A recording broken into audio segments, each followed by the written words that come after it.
Good morning, children. Welcome to ES class. Okay, children. In previous class only, we learned nature of a matter. Okay. In today's class, we have to learn a new lesson. Lesson number 12, elements, compounds and mixtures. Okay. In today's class, we have to learn a new lesson. Lesson number 12, elements, compounds and mixtures. Okay. Yes, children. In our daily life, we make use of different matters. Okay. In our daily life, we make use of different matters. And these matters are consist of molecules and compound molecules. Okay. In our daily life, we make use of different matters. And these matter consists of molecules and compound molecules. Okay. When these compound molecules are subdivided, okay, when these compound molecules are subdivided, elements are obtained. Okay. The smallest unit of an element is called an atom. Okay. The smallest unit of an element is called atom. Okay.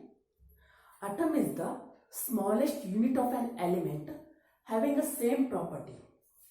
Atom is the smallest unit of an element having same property. Okay. Some atoms are easily combined with the others and form different substances. Okay. Some atoms are easily combined with the others and form different substances. Okay. Depending on the atoms, substances are classified as elements, compounds and mixtures. Okay. Depending on the atoms, substances are classified as elements, compounds and mixtures. Okay. Yes. Now we have to learn elements. What do you mean by elements? Yes. Elements are made up of very small particles. Okay. These elements are made up of very small particles. These are formed by particles with the same properties. Whatever the elements are formed by small particles, these small particles are formed by particles with the same properties. Means whatever the elements have the particles, all the particles have same properties. Okay. For example, oxygen O and hydrogen H. Okay. Example for the elements are oxygen O, hydrogen H, etc. Okay. And some elements are naturally available in the nature and some are artificially prepared. Okay. Some elements are naturally available in the nature and some are artificially prepared. The example for a natural element is gold. The example for a natural element is gold. And the example for artificial element is a plutonium. Okay. The example for artificial element is plutonium. And these elements cannot be subdivided chemically. Okay. And these elements cannot be subdivided chemically and cannot be synthesized by other elements.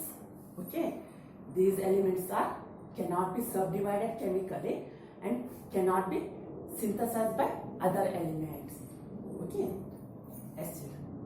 Now we have to learn next compounds. Okay. What do you mean by compounds? Yes. Compounds means when two or more elements combine chemically. Okay. When two or more elements combine chemically, these compounds are formed. Okay.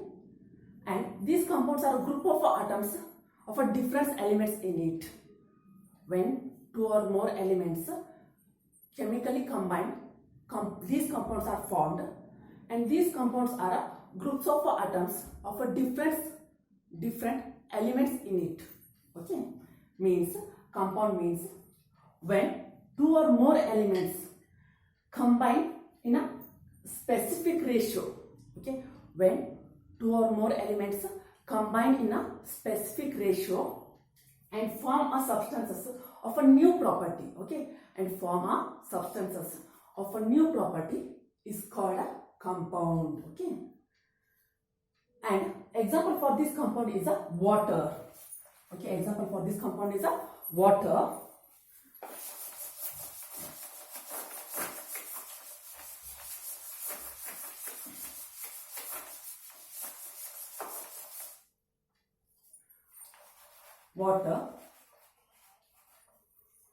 Water is the combination of a hydrogen and oxygen. Okay, water is the combination of a hydrogen and oxygen. What is the ratio of this hydrogen and oxygen in a water, children? Yes, we already learned, no?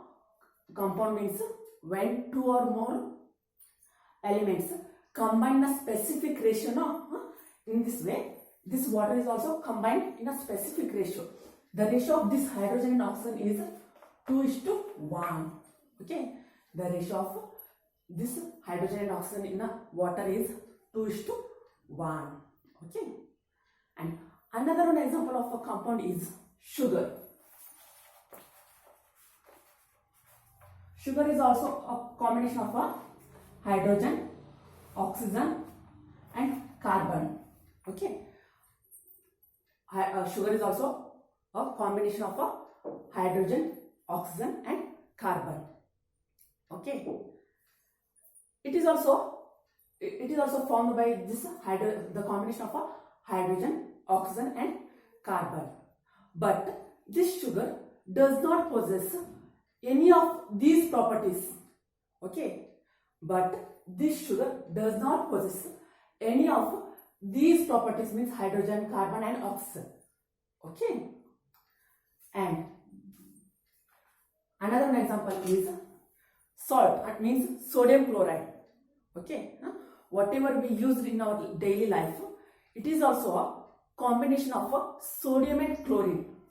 Okay, salt means sodium chloride. It is also combination of a sodium and chlorine. Actually, this sodium and chlorine are poisonous, but the combination of this sodium and chlorine, okay, salt is not poisonous. We use that salt in our daily life, means it does not possess that properties.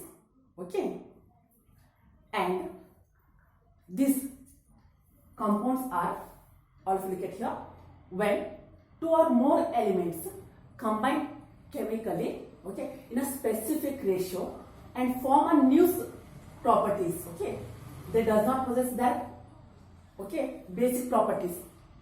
They form a new properties.